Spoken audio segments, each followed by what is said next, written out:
Ya, masih dalam momentum Hari Kesehatan Mental Sedunia, kami akan mengajak Anda untuk memahami kembali apa itu sebenarnya depresi, bagaimana depresi memicu ide mengakhiri hidup, dan apa sebenarnya pertolongan pertama jika kita atau yang paling penting ada orang terdekat Ya, kita yang mengalaminya. betul, kita akan langsung berbincang dan memahami bersama dengan peneliti pencegah bunuh diri Beni Prawira. Selamat pagi Mas Beni.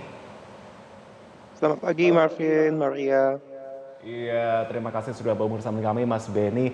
Kita berangkat dari kasus mahasiswi yang mengakhiri hidupnya karena depresi ya, menambah daftar kelam kasus bunuh diri di kalangan anak muda. Bagaimana sebenarnya gambaran tentang depresi yang sesungguhnya? Apa yang membedakan depresi dengan tanda kutip stres? Iya, terkait dengan depresi sendiri kan memang ini sudah satu gangguan jiwa ya hitungannya sebagai, jadi dia berbeda dengan stres yang mana stres itu adalah satu kondisi di mana kita merasa tertekan, dan ini wajar sekali untuk kita terjadi dalam kehidupan sehari-hari karena tekanan ini juga bisa membuat kita justru berkembang.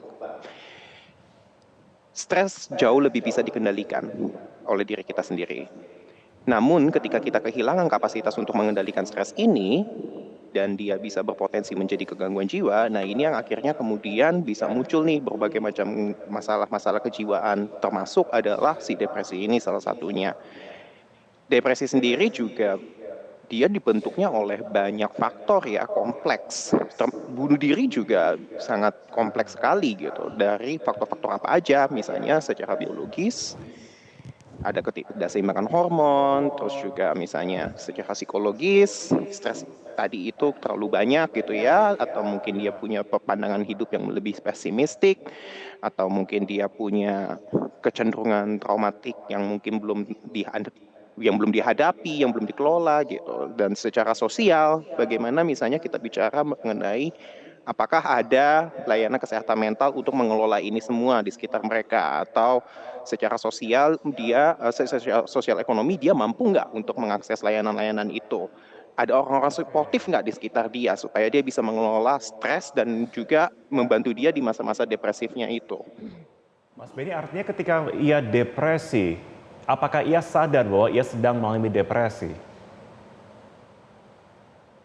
Kemungkinan besar itu kembali lagi ke individunya masing-masing. Kalau dia sudah terpapar dengan pengetahuan mengenai kesehatan mental, biasanya mereka akan merasakan, oh ini saya ada perubahan perilaku nih.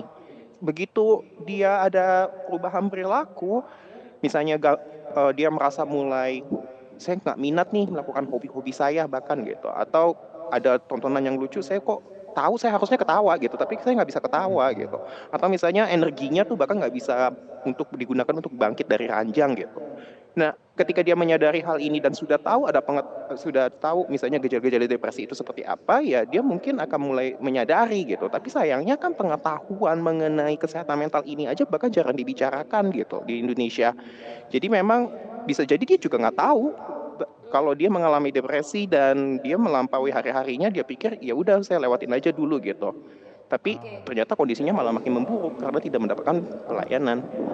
Nah, karena ketidaktahuan itu juga ternyata tapi masih banyak ya, tidak tahu tapi akhirnya memilih jalan-jalan yang salah begitu. Ya. Seperti yang terjadi di mahasiswa Sleman ini mengakhiri hidup. Nah, itu apa sih sebenarnya yang mereka rasakan begitu, dan kode apa yang bisa diketahui oleh orang sekitar, Mas? Iya, sebenarnya kalau kita bicara mengenai bunuh diri sendiri, ini juga masalah yang lebih kompleks lagi ya daripada depresinya. Dia harus memiliki, yang pertama adalah perasaan keputusasaan dan rasa sakit emosional yang amat sangat.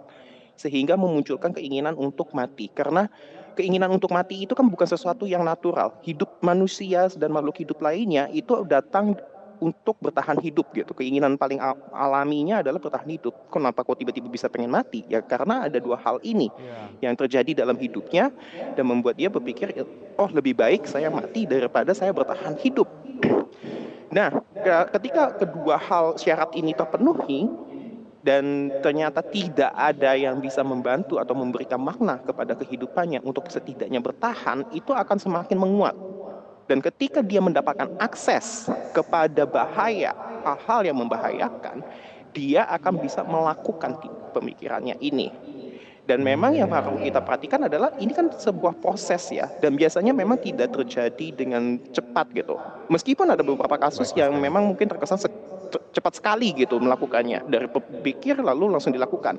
Tapi kebanyakan kasus itu punya fase-fase tertentu, dari pemikiran, perencanaan, hingga percobaan bunuh diri. Nah, ini yang perlu kita perhatikan tanda-tandanya di antara untuk fase-fase ini. membantunya? Ketika dia mengalami Apa perubahan perilaku cara dan terbaik yang bisa kita lakukan untuk membantu orang-orang depresi yang memiliki keinginan-keinginan ekstrim seperti itu? Bagaimana merangkulnya juga. Iya, jadi memang penting sekali untuk kita mengetahui hal ini ketika kita melihat dia kok udah mulai sering ngomong pengen mati nih gitu. Kok udah mulai sering bicara masa depannya suram.